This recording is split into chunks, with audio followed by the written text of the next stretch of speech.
Hello, we're back at it with another tip video, and who is in the mood for a 2 minute long intro? Not me, so let's get going. Have you ever found that when you're trying to color a Heroforge model and you want to put in cloth, like a lot of these cloth colors, even the ones you might make yourself, they don't really do the trick. I mean, they look okay, but a lot of the time they just won't have the kind of shine you're looking for, and even if you try to pull up or pull down the roughness, like this, it ends up looking more wet than it ends up looking shiny. I had a lot of questions about this when I made the reworking subscriber model video number 3, and that was because I used this color right here, which is I know it's in the leaf section, but it is based on metal, and I sometimes use these as well.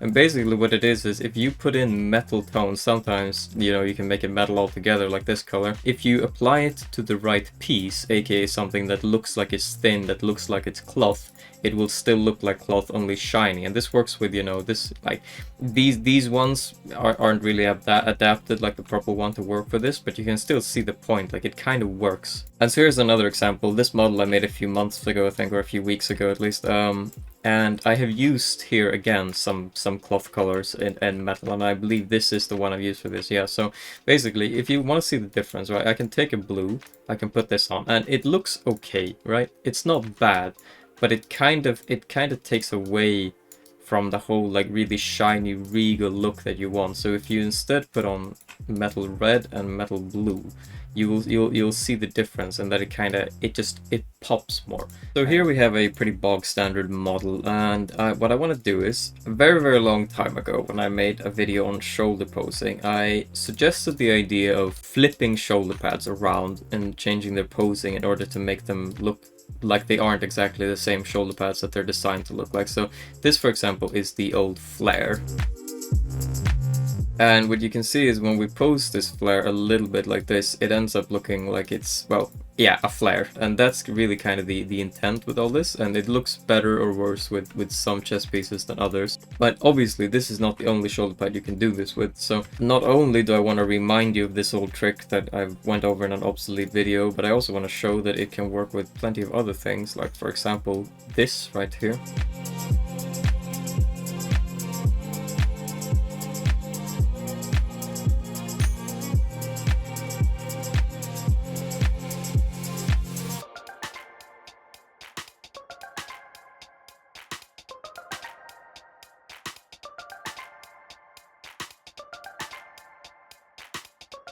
Now, I didn't get away from the clipping completely, I will admit, but you get the point. I mean, I for one think that this is a very nice trick, and I would definitely utilize it if you haven't already. Now, in my Discord server, there's been a lot of people who have been asking Second Breakfast, who is, a very renowned model maker in my server, how they do the trick where they make the nose look red with the decals. And I'm not going to show you that trick.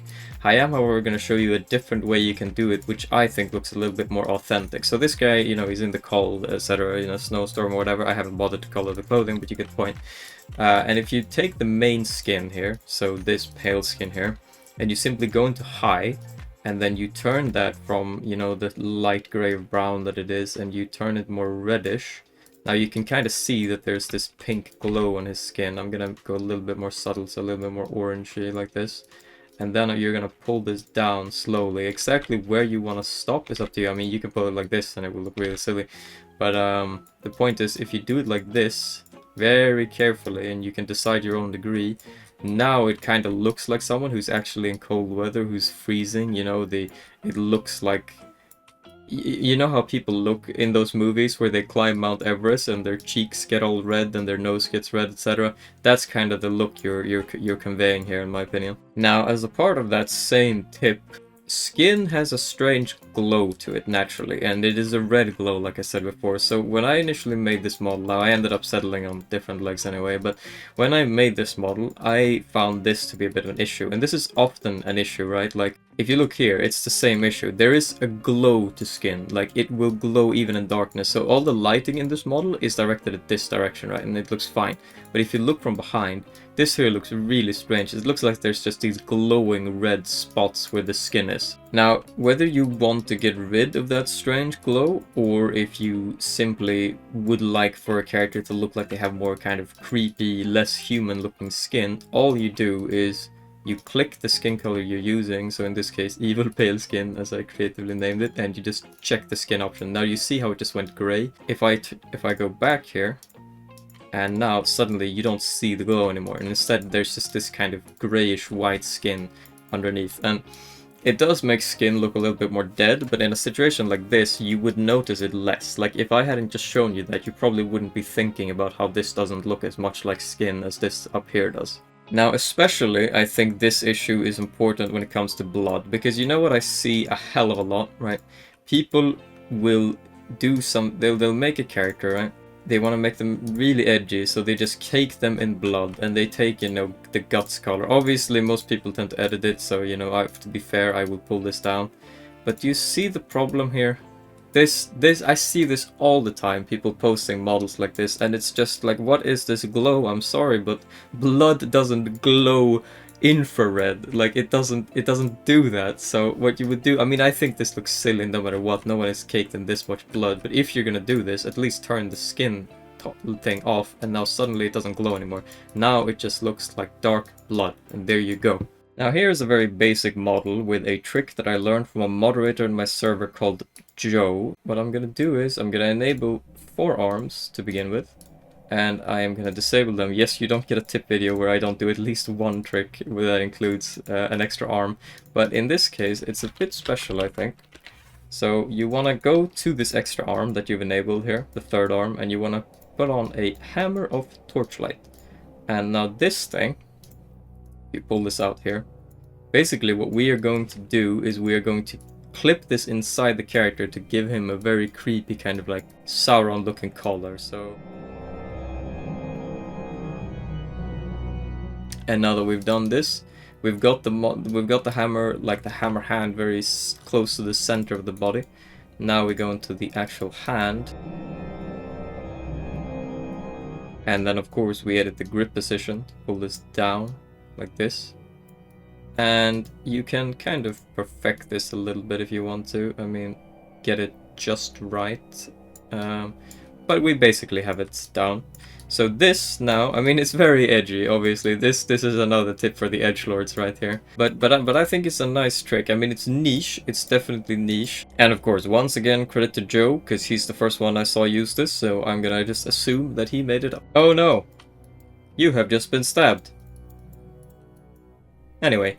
Okay, so basically the point I'm getting at here is sometimes it can be hard to convey facial expression in Heroforge, right? And I mean, no matter where you post this eye, it's gonna be kind of bad. I mean, having it blankly look forward or having him look in the direction of the person who's stabbing him can definitely help. As anyone who watches me would know, I hate the default eye size because it's too big, but I also don't think you should go too small. However, if there's ever an instance where you want to go smaller, it is actually in an instant like this, where you want a character to look shocked or horrified or really unhinged. Then it is a time to make eyes smaller, because the thing is, the moment an eye is touching the eyelid, a character looks calmer and more collected. But if you have it like this, if they're just kind of blankly staring ahead with the eye, because it makes the eyelids, by contrast to the actual iris, look like they're further apart. The eyes look more widened, and that makes a character look, you know, shocked, in pain, alert, angry, whatever. For a situation like this where, you know, you're getting stabbed, it's definitely appropriate. So if we're gonna do this from the very beginning, let's say we take a default eye. God, they look so bad, don't they? They look so trash. Anyway, we will pull it down to the usual. I would be somewhere between 27 and 29, right? But still the eye is touching the eyelid. But so look at this eye, right? It's 27 now. Just try and capture this expression of this character right now, and then we pull it all the way down like this. Suddenly this smile, this friendly smile, doesn't look like someone just blankly smiling, you know, at someone over here. Now it looks like someone who is freaked out, shocked, and is just kind of smiling like a psychopath. I can't really describe it. Like, if we did it like this, now suddenly the character looks like they've just witnessed something, you know, extremely disturbing. But again, if we do it like this, he looks calm. He just looks questioning. So the eye size makes a huge difference, and I recommend you use it, even if it sometimes looks a bit cartoony with making the eyes so small. I think it's worth it just to be able to convey some more emotion in a character's face. Okay, and ignore all the decals here. This is one half of another character I made for another build, and I don't want to spoil you just yet, but there's often an issue with that vials in Heroforge can look kind of generic. Like, let's say you're slapping this in. Does a vial really look like this? Does it look like whatever liquid is in the vial really reaches all the way to the top? No, it doesn't. So what I would recommend is you make your own custom glass color, something that just looks like an empty glass vial. And then after that, you go into the vial and you slap this on the splatter gradient. And you pull this down like this, and then you're gonna rotate it all together like this, and you pull it down and to the side, and you're gonna need to, you know, muck around with the exact measurements a little bit.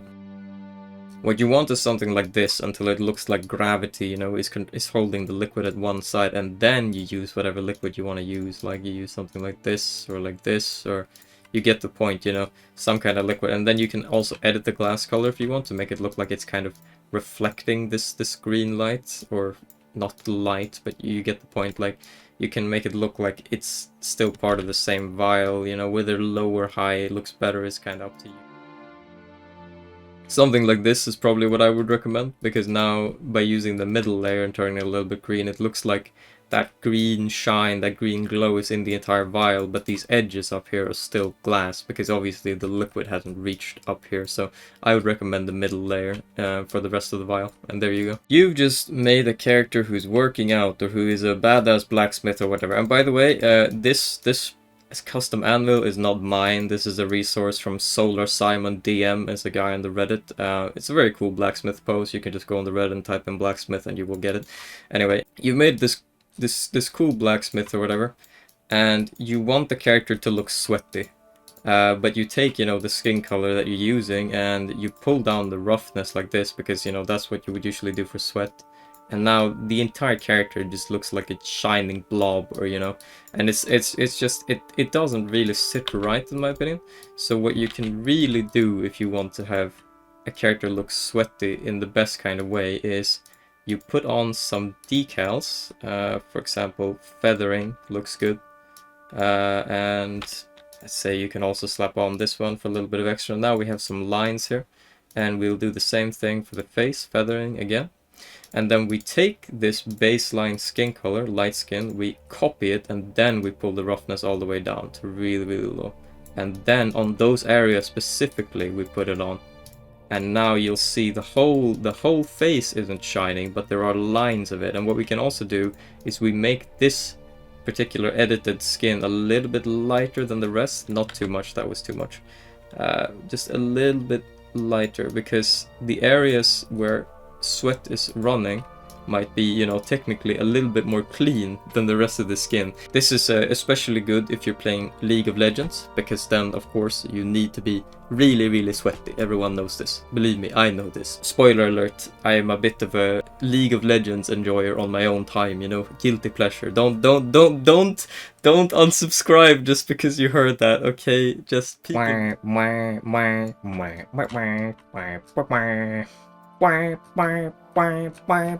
Okay, we've made here a very evil character, and by the way, here, this cloth color right here is a cloth color that's been turned into metal. So, you know, just harkening back to the previous tip, it looks very good, right? Because if I just used the normal red here, that would look kind of meh, wouldn't it? Yeah, this really doesn't pop as much. But anyway, that is not what this tip is about. This tip is about making this character look even more evil.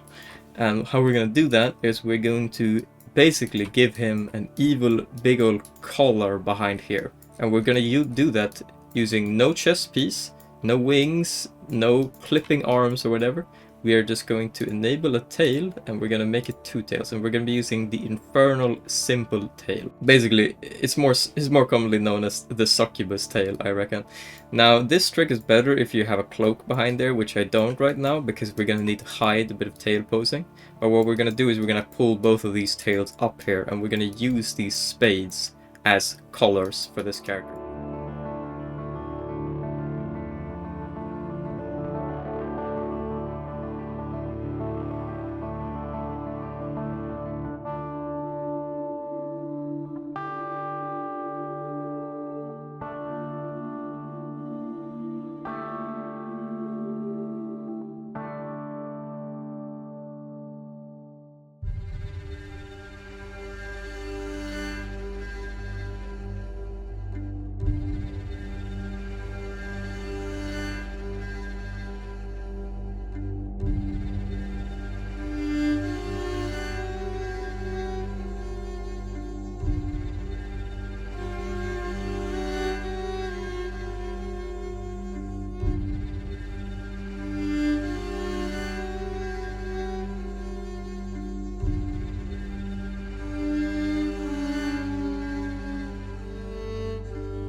And there you go. Now, what color these would be best in? You know, maybe they would be better off looking, you know, gold like a lot of the armor is, or maybe it would be better off looking black. I don't know. I like this model specifically wasn't meant to have this. It's just I needed a good example model to use this on. Now again, I would recommend cloaks with this because you can see a bit of a tail mess down here. But for the purpose of this video and keeping this fairly simple, I will just demonstrate what you can actually do with them to begin with now. And I, for one, think that these colors are very cool. I'm putting in a lot of tips for the edgelords this video, aren't I? We are back to Eyes Man, and he is now a Renaissance man. In fact, I will even give him a rifle. Here we go.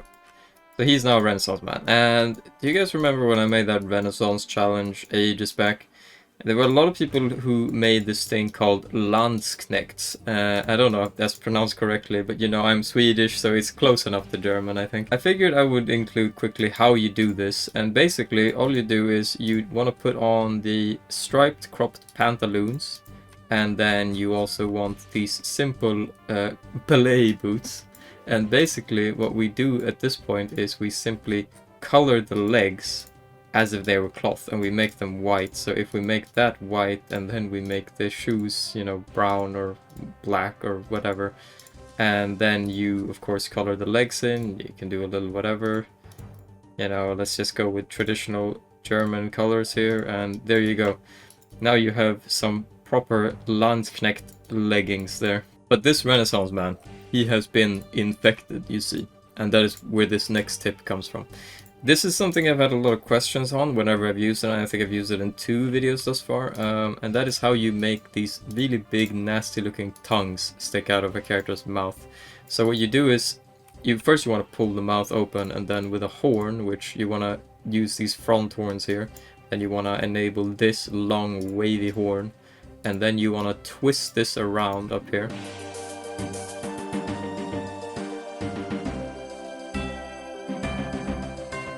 It can sometimes be a little bit fiddly, as you saw there. It always is with horn posing, but eventually you will get it right, and there we go. We'll have something like this. And now you have, I mean, yeah, now the shocked eyes suddenly make sense, don't they? Then, you know, you can just color this, and see, this thing up here can be bothersome. I mean, it depends on the kind of character you're making, right? Like, when I used it on this character, it was fairly easy to hide it, because I had this horn sticking out here, so now the gore of the tongue horn sticking out here was very easy to hide.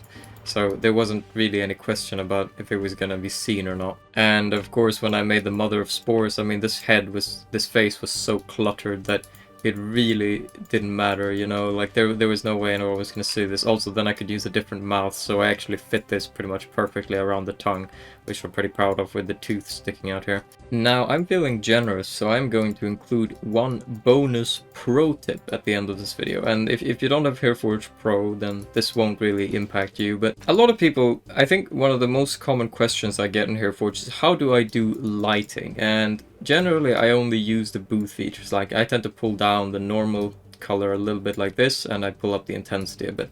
That way, when you're like, if I turn the light like this, it will look like one side is very bright and the other is dark. If you want to really kind of emphasize a character's facial features, then there's a trick you can do with lighting where you pull the lighting just a little bit above them and then straight on. And what this does is, now you suddenly, the lighting is coming from dead ahead, right?